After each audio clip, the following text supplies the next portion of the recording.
In 2011, a woman in California received a phone call, and what she heard on the other end would shock her. Not just from what was being said to her, but because of who was making the call.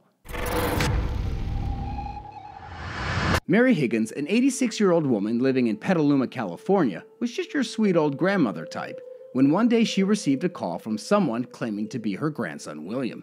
William was someone she considered to be very important to her. She raised him as a child, and in many ways she considered him to be more like a son than a grandson. And at first, when Mary gets this call, she's a little skeptical. She even said to the caller, "William, your voice doesn't really sound like you," in which he would respond, "Oh, well, I have a cold."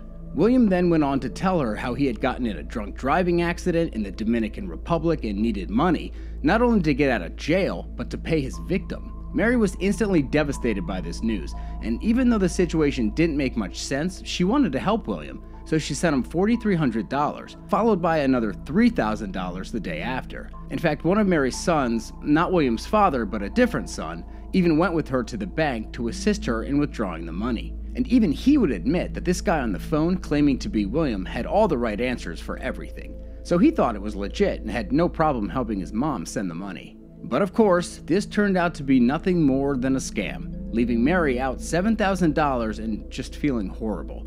The person on the phone wasn't her grandson. She doesn't know who it was. This is what's referred to as a granny scam or grandparent scam, where con artists will target the elderly, pretending to be a family member, usually a grandchild, and faking some emergency where they needed money immediately. Sometimes it starts with the scammer calling up and saying, "Hi Grandma," or "Hi Grandpa, do you know who this is?"